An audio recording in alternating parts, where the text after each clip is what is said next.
નમસ્કાર વિદ્યાર્થી મિત્રો, હું પૂર્વી એસ પટેલ. પ્રકરણ 2 પરંપરાગત તર્કશાસ્ત્રની દ્રષ્ટિએ વિધાનો. વિદ્યાર્થી મિત્રો, આજે આપણે નિરુપાધિક વિધાનના પ્રકારો વિશે માહિતી મેળવીશું. નિરુપાધિક વિધાનના પ્રકાર 2 પડે છે: ઇયત્તા અને ગુણ. ઇયત્તાની દ્રષ્ટિએ નિરુપાધિક વિધાનના પ્રકારો. હવે આ પ્રકારો જોતા પહેલાં ઇયત્તા કોને કહીશું એના વિશેની વ્યાખ્યા જોઈ લઈએ. તો ઇયત્તા એટલે વિધાનના ઉદ્દેશ્ય પદ દ્વારા નિર્દેશાતા વર્ગના કેટલા સભ્યોનો નિર્દેશ થયો છે તે નક્કી કરતી બાબત. કેટલા, અહીંયા આ શબ્દનો ઉપયોગ કરીશું. કેટલા, અહીંયા કીધું છે કેટલા, તો 2 પ્રકારના સભ્યો હશે: સર્વ એટલે બધા જ, અને કેટલાક એટલે થોડાક. આ 2 પ્રકારના સભ્યોનો નિર્દેશ કરવામાં આવ્યો છે. કોના દ્વારા? તો ઉદ્દેશ્ય પદ દ્વારા. તમને બધાને એક બાબતનો ખ્યાલ હોવો જોઈએ કે આપણે કોઈ પણ ઉદાહરણ લખીએ છીએ એની અંદર જે બીજા પ્રકારનું છે તેને ઉદ્દેશ્ય પદ કહીશું, ત્રીજા પ્રકારનું છે તેને વિધેય પદ કહીશું. તો અહીંયા આપણે વ્યાખ્યા જોઈ. હવે તેના 2 પ્રકારો જોઈએ. નંબર 1 સર્વદેશી, નંબર 2 એકદેશી. હવે આપણે સર્વદેશી વિધાન વિશેની માહિતી મેળવીશું. તો વ્યાખ્યા જોઈએ આપણે. જે નિરુપાધિક વિધાનમાં ઉદ્દેશ્ય પદ દ્વારા નિર્દેશાતા વર્ગના સર્વ સભ્યોનો ઉલ્લેખ હોય તેને સર્વદેશી વિધાન કહે છે. એટલે કે સર્વ સભ્યોનો ઉલ્લેખ કરનારું જે પદ છે તે ઉદ્દેશ્ય પદ દ્વારા નિર્દેશાય છે. હવે જે સર્વ છે આગળ એ સર્વદેશી કહેવામાં આવે છે. હવે આપણે ઉદાહરણ જોઈશું. સર્વ વકીલો શિક્ષિત છે. આગળ શબ્દ આવ્યો સર્વ. સર્વ એટલે બધા જ. બીજા ઉદાહરણમાં જોઈએ. કોઈ પણ કાગડો કાગડી નથી. અહીંયા પણ તમે જોઈ શકો છો કોઈ પણ એટલે બધા જ. બધા જ કાગડા કાગડી નથી. હવે આપણે પ્રકાર નંબર 2 જોઈશું. એકદેશી વિધાન. જે નિરુપાધિક વિધાનમાં ઉદ્દેશ્ય પદ દ્વારા નિર્દેશાતા વર્ગના કેટલાક સભ્યોનો ઉલ્લેખ થયો હોય તેને એકદેશી વિધાન કહે છે. એટલે કે ઉદ્દેશ્ય પદમાં આગળ કેટલાક શબ્દોનો ઉપયોગ થશે. અહીંયા કેટલાક શબ્દ વાપર્યો છે. કેટલાકનો અર્થ થાય ઓછામાં ઓછો એક, બધા નહીં. એને ધ્યાનમાં રાખીને 2 ઉદાહરણો આપેલા છે. કેટલાક ફૂલો ખીલેલા છે. કેટલાક નેતાઓ પ્રામાણિક નથી. તો તમે અહીંયા જોઈ શકો છો કે આગળ જે કેટલાક છે બંને ઉદાહરણમાં તે કેટલાક સભ્યોનો ઉલ્લેખ થતો હોવાથી તેને એકદેશી વિધાન કહે છે. કેટલાક એ શબ્દ કોઈ નિશ્ચિત સંખ્યા દર્શાવતો નથી. એટલે આપણે કેટલાક કહીએ છીએ કે કેટલાક ફૂલો ખીલેલા છે, એમાં કેટલાક એનો આંકડો નક્કી નથી. પરંતુ ઉદ્દેશ્ય દ્વારા નિર્દેશાતા વર્ગના કુલ સભ્યોની સંખ્યા જો 100 હોય તો તેમાંથી 1 થી 99 સુધીના સભ્યોની અનિશ્ચિત સંખ્યા દર્શાવવા માટે કેટલાક શબ્દનો ઉપયોગ થઈ શકે છે. આ હકીકતને ધ્યાનમાં લઈને કેટલાકનો તાર્કિક અર્થ થાય છે. ઓછામાં ઓછો એક, પરંતુ બધા નહીં, એમ કહેવાય છે. આમ, કેટલાક માણસો પૈસાદાર વ્યક્તિઓ છે. આ વિધાનનો અર્થ એમ થાય છે કે ઓછામાં ઓછો એક માણસ તો પૈસાદાર છે જ. હવે પ્રકાર નંબર 2, ગુણની દ્રષ્ટિએ નિરુપાધિક વિધાનના પ્રકારો. તો ગુણની દ્રષ્ટિએ જે પ્રકારો પડે છે એના પહેલાં આપણે ગુણની વ્યાખ્યા જોઈ લઈશું. વિધાનનો ગુણ એટલે વિધાનના ઉદ્દેશ્ય દ્વારા નિર્દેશાતા વર્ગના સભ્યો અને વિધેય પદ દ્વારા નિર્દેશાતા વર્ગના સભ્યો વચ્ચે વર્ગ સમાવેશનના સંબંધનો પરસ્પર સ્વીકાર થયો છે કે નિષેધ થયો છે તે નક્કી કરતી બાબત. અહીંયા આપણે ઉદ્દેશ્ય પદનો વર્ગ અને વિધેય પદના વર્ગની વાત કરી. આ બંને વર્ગની અંદર એક વર્ગ બીજા વર્ગમાં સમાવેશ પામે છે. બે રીતે સમાવેશ પામે છે. પરસ્પર સ્વીકાર કર્યો છે અથવા નિષેધ કર્યો છે. એટલે કે એક રીતે પાછળ છે હોય તો સ્વીકાર કર્યો છે અને પાછળ નથી હોય તો અસ્વીકાર કર્યો છે, નિષેધ કર્યો છે તે નક્કી કરતી બાબતને ગુણ કહેવામાં આવે છે. આ પ્રકારના સંબંધનો જો સ્વીકાર થયો હોય એટલે કે પાછળ છે હોય તેને વિધિવાચક કહે છે અને નિષેધ થયો હોય તેને નિષેધવાચક સંબંધ કહેવાય. એટલે કે પાછળ નથી હોય તેનો અસ્વીકાર થયો છે તેમ કહેવાય. આ એક માર્કના પ્રશ્નમાં પૂછાઈ શકાય કે વિધાનનો ગુણ શેના દ્વારા વ્યક્ત થાય છે? તો વિધાનનો ગુણ સંયોજક દ્વારા વ્યક્ત થાય છે. સંયોજકો કયા છે અને નથી? આ શું કહેવામાં આવે છે? સંયોજકો. ઉદ્દેશ્ય પદ અને વિધેય પદને જોડનારા સંયોજકો. ગુણના 2 પ્રકારો પડે છે, વિધિવાચક અને નિષેધવાચક. તો હવે આપણે વિધિવાચક વિધાનની વ્યાખ્યા જોઈશું. વિધિવાચક એટલે પાછળ શું આવશે? છે. જે નિરુપાધિક વિધાનમાં ઉદ્દેશ્ય પદ દ્વારા નિર્દેશાતા વર્ગ અને વિધેય પદ દ્વારા નિર્દેશાતા વર્ગ વચ્ચેના વર્ગ સમાવેશનના સંબંધનો સંપૂર્ણપણે કે આંશિક રીતે સ્વીકાર થયો હોય તેને વિધિવાચક વિધાન કહે છે. એટલે કે ઉદ્દેશ્ય પદના વર્ગમાં વિધેય પદનો સમાવેશ થતો હોય, વિધેય પદના વર્ગમાં ઉદ્દેશ્ય પદનો સમાવેશ થતો હોય અને આ સમાવેશનો સંબંધ 2 રીતે થાય છે. તમે જોઈ શકો છો 2 રીતે એટલે સર્વની દ્રષ્ટિએ અને કેટલાકની દ્રષ્ટિએ. સંપૂર્ણપણે એટલે સર્વ અને આંશિક એટલે કેટલાક. વિધિવાચક છે એટલે પાછળ શું કર્યું હશે?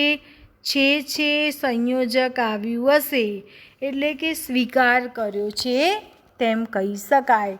સર્વ છેનું ઉદાહરણ હોય તો સંપૂર્ણપણે સ્વીકાર કર્યો છે. કેટલાક છેનું ઉદાહરણ હોય તો આંશિક રીતે સ્વીકાર કર્યો છે તેમ કહી શકાય. હવે આપણે એનું ઉદાહરણ જોઈએ. સર્વ ફૂલો કોમળ છે, કેટલાક નોકરો પ્રામાણિક છે. ઉપરના ઉદાહરણ 1માં છે સંયોજક છે અને તે ઉદ્દેશ્ય પદના વર્ગના સર્વ સભ્યોનો વિધેય પદના વર્ગમાં સમાવેશ થયો છે. તમે જોઈ શકો છો આગળ સર્વ આવ્યું એટલે સર્વ સભ્યો. ફૂલોના વર્ગમાં કોમળનો બધી જ રીતે સમાવેશ થયો છે. આ છે તે સંયોજક કહી શકાય. જ્યારે ઉદાહરણ નંબર 2માં છે સંયોજક છે તે ઉદ્દેશ્ય પદના વર્ગના કેટલાક સભ્યોનો વિધેય પદના વર્ગમાં સમાવેશ કરે છે. એટલે કે આગળ કેટલાક છે, કેટલાક નોકરો એ ઉદ્દેશ્ય પદના વર્ગમાં વિધેય પદ પ્રામાણિકતાનો સ્વીકાર કર્યો છે, સમાવેશ કર્યો છે. હવે પ્રકાર નંબર 2 જોઈશું. નિષેધવાચક.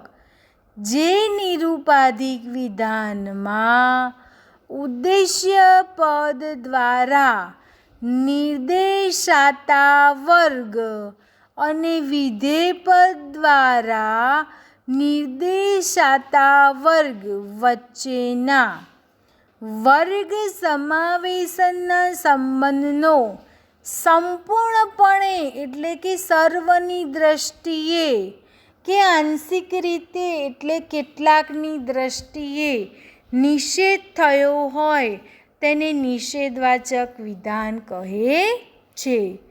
નિષેધ હશે એટલે પાછળ શું હશે? નથી, નથી. પણ બે દ્રષ્ટિએ, સર્વની દ્રષ્ટિએ એટલે સંપૂર્ણપણે અને આંશિક દ્રષ્ટિએ એટલે કેટલાક અંશે. ઉદાહરણ આપેલું છે. કોઈ પણ સિંહ ઘાસ ખાતો નથી એટલે આ દુનિયાના બધા જ સિંહો છે એ બધા જ સિંહમાંથી એક પણ સિંહ ઘાસ ખાતો નથી. સિંહના વર્ગમાં ઘાસ ખાવાનો વર્ગ સમાવેશ પામતો નથી. હવે અહીંયા બીજું ઉદાહરણ જોઈશું.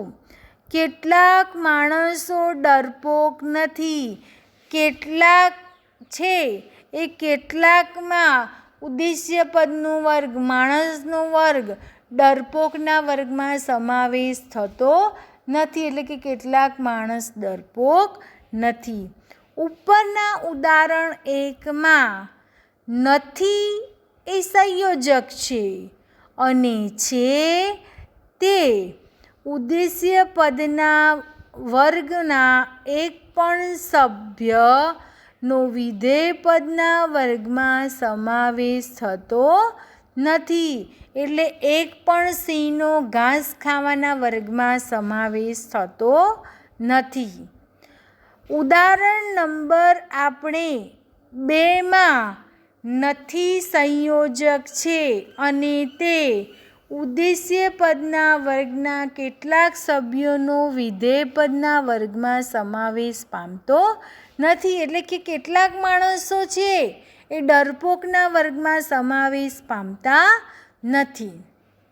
ઇયત્તા અને ગુણ બંનેનો એકસાથે વિચાર કરીએ તો આપણને નિરુપાધિક વિધાનના 4 પ્રકારો મળે છે.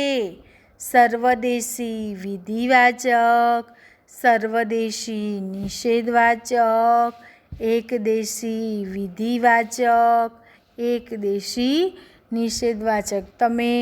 મેં આ વર્ગીકરણ કર્યું છે પ્રકારોનું જોઈ શકો છો કે સર્વદેશીને વિધિવાચક અને નિષેધવાચક બંને સાથે જોડ્યું છે. એકદેશીને વિધિવાચક અને નિષેધવાચક બંને સાથે જોડ્યું છે. હવે આમાં બુદ્ધિ વાપરવાની છે. જેમ 2 પ્રકારોને ભેગા જોડી દીધા એમ આપણે સર્વદેશી વિધિવાચક વિધાન વિશે માહિતી મેળવીશું. તો એમાં શું કરીશું? 2 વ્યાખ્યાને જોડી દઈશું. 4 વ્યાખ્યાઓ તમે જોઈ શકો છો કે 2 વ્યાખ્યાને જોડવાનું કામ કરે છે. હવે આપણે પ્રકાર નંબર 1 વિશે માહિતી મેળવીએ. સર્વદેશી વિધિવાચક વિધાન. ઉદ્દેશ્ય દ્વારા નિર્દેશાતા વર્ગના તમામ સભ્યો વિધેય પદ દ્વારા નિર્દેશાતા વર્ગમાં સમાવેશ પામે છે. હવે તમે જોઈ શકો છો અહીંયા તમામ સભ્યો એટલે કયું વિધાન આવ્યું? સર્વદેશી વિધાન આવ્યું. અને સમાવેશ પામે છે તો પાછળ સમાવેશ પામે છે તો કયો વિધાનનો અંદર ઉમેરો થયો? વિધિવાચક. એટલે બે વ્યાખ્યાને શું કરવામાં આવી છે? ભેગી કરવામાં આવી છે. આમ સર્વદેશી વિધાનમાં બે વર્ગ વચ્ચેના વર્ગ સમાવેશના સંબંધનો સંપૂર્ણપણે સ્વીકાર થયેલો છે. સંપૂર્ણપણે એટલે સર્વદેશી સ્વીકાર થયો છે એટલે વિધિવાચક. તો આપણે આમાં કયું ઉદાહરણ લખીશું? સર્વ છેનું ઉદાહરણ લખીશું. સર્વદેશી એટલે સર્વ, વિધિવાચક એટલે પાછળ છે આવવું જોઈએ. અહીંયા ઉદાહરણ લખ્યું છે સર્વ કાગડા કાળા છે. ઉદાહરણ નંબર 2 સર્વ શિક્ષકો શિક્ષિત છે. અહીંયા સર્વદેશી વિધિવાચક વિધાન માટે ગુજરાતીમાં હા પ્રતીક વપરાય છે અને અંગ્રેજીમાં એ પ્રતીક વપરાય છે. અહીંયા રૂપની રજૂઆત માટે ઉદ્દેશ્યના સ્થાને ઉ મૂકીશું, વિધેયના સ્થાને વી મૂકીને રૂપની રજૂઆત કરીશું. સર્વ ઉવી છે. આ રીતે રૂપ બને છે. હવે પ્રકાર નંબર 2 સર્વદેશી નિષેધવાચક વિધાન. ઉદ્દેશ્ય દ્વારા નિર્દેશાતા વર્ગનો એક પણ સભ્ય વિધેય પદ દ્વારા નિર્દેશાતા વર્ગમાં સમાવેશ પામતો નથી. એક પણ સભ્ય એટલે સર્વ સભ્ય, એક કંઈ નહીં એમ, બધા જ નહીં. અને સમાવેશ પામતો નથી એટલે નિષેધવાચક. એમ જણાવતા વિધાનને જો સર્વદેશી નિષેધવાચક વિધાન કહેવામાં આવે છે. અને આ સર્વદેશી નિષેધવાચક વિધાનમાં બે વર્ગ વચ્ચેના વર્ગ સમાવેશના સંબંધનો સંપૂર્ણ નિષેધ થયો હોય. સંપૂર્ણ એટલે બધી જ રીતે, કોઈ પણ, નિષેધ એટલે નથી. અહીંયા આપણે એવા ઉદાહરણ લેવાના કોઈ પણ નથી. તો ઉદાહરણ નંબર 1 કોઈ પણ ગાય ભેંસ નથી. એટલે આ દુનિયાની બધી જ ગાયો જોવા જઈએ તો એ બધી જ ગાયોમાંથી એક પણ ગાય ભેંસ નથી. બીજું ઉદાહરણ આપેલું છે કોઈ પણ કેળા કેરી નથી. એટલે કે તમે જેટલા કેળા જુઓ છો એ કેળામાંથી એક પણ કેળા એવા દેખાવા જોવા મળતા નથી કે જે કેરી હોય. સર્વદેશી નિષેધવાચક માટે ગુજરાતીમાં પ્રતીક ના કહેવામાં આવે છે, અંગ્રેજીમાં ઈ કહેવામાં આવે છે. અને રૂપની રજૂઆત કરવી હોય તો ઉદ્દેશ્ય પદ માટે ઉ અને વિધેય પદ માટે વી મૂકીને આપણે રૂપની રજૂઆત કરીએ. કોઈ પણ ઉવી નથી. આ રીતે રૂપની રજૂઆત થાય છે. હવે પ્રકાર નંબર 3 એકદેશી વિધિવાચક વિધાન. ઉદ્દેશ્ય પદ દ્વારા નિર્દેશાતા વર્ગના કેટલાક સભ્યો વિધેય પદ દ્વારા નિર્દેશાતા વર્ગમાં સમાવેશ પામે છે. એમ જણાવતા વિધાનને એકદેશી વિધિવાચક વિધાન કહે છે. એટલે કે કેટલાક સભ્યો છે એ ઉદ્દેશ્ય પદ દ્વારા નિર્દેશાતા વર્ગમાં સમાવેશ પામે છે. તો અહીંયા તમે જોઈ શકો છો કેટલાક સભ્યો એટલે એકદેશી, સમાવેશ પામે છે એટલે વિધિવાચક. એકદેશી વિધિવાચક વિધાનમાં બે વર્ગ વચ્ચેના વર્ગ સમાવેશના સંબંધનો આંશિક એટલે કેટલીક રીતે સ્વીકાર થયેલો છે એટલે કે વિધિવાચક. સ્વીકાર થયેલો છે એટલે પાછળ છે આવશે. આપણે અહીંયા એવા ઉદાહરણ જોવાના કેટલાક છે. તો કેટલાક માણસો વિવેકી છે.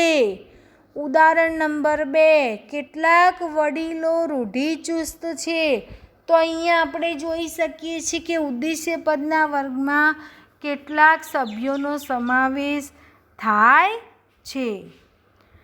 એકદેશી વિધિવાચક માટે ગુજરાતીમાં હ અને અંગ્રેજીમાં આઈ પ્રતીક વપરાય છે અને રૂપની રજૂઆત કરવા માટે ઉદ્દેશ્ય પદ માટે ઉ અને વિધેય પદ માટે વી મૂકીને કેટલાક ઉવી છે તેમ રૂપ બને છે.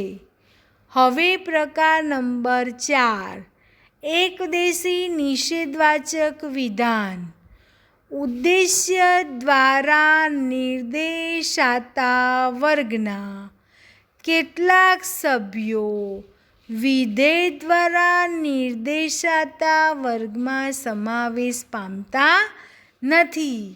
એટલે કે કેટલાક સભ્યો એવા છે કે ઉદ્દેશ્ય પદના વર્ગમાં સમાવેશ પામતા નથી તેમ જણાવતા વિધાનને એકદેશી નિષેધવાચક વિધાન કહે છે. આગળ કેટલાક સભ્યો અને પાછળ સમાવેશ પામતા નથી એના માટે નથી વપરાય છે, આગળ કેટલાક વપરાય છે. આમ એકદેશી નિષેધવાચક વિધાનમાં બે વર્ગ વચ્ચેના વર્ગ સમાવેશના સંબંધનો આંશિક રીતે નિષેધ થયેલો છે. આંશિક એટલે કેટલાક, નિષેધ એટલે પાછળ નથી. અહીં આપણે એવા ઉદાહરણ લેવાના છે કેટલાક નથી. તો કેટલાક નોકરો પ્રામાણિક નથી. કેટલાક નોકરોમાં પ્રામાણિકતાનો સમાવેશ થતો નથી. કેટલાક બાળકો તોફાની નથી. કેટલાક બાળકોના વર્ગમાં તોફાનીનો સમાવેશ થતો નથી. એકદેશી નિષેધવાચક માટે ગુજરાતીમાં ન અને અંગ્રેજીમાં ઓ પ્રતીક વપરાય છે. અહીંયા રૂપની રજૂઆત કરવા માટે ઉદ્દેશ્ય પદ માટે ઉ, વિધેય પદ માટે વી મૂકીને આપણે કેટલાક ઉ વી નથી એ રૂપની રજૂઆત કરીએ છીએ. હવે આપણે આ 4 પ્રકારો ભણ્યા. એ 4 પ્રકારોને આધારે એક વાત અહીંયા કહી છે. પરીક્ષામાં આ 1 માર્કનો પ્રશ્ન આવે છે. માન્ય રૂપવાળા નિરુપાધિક વિધાનની રજૂઆત અનુક્રમે કેટલા વિભાગમાં કરેલી છે? કયા કયા?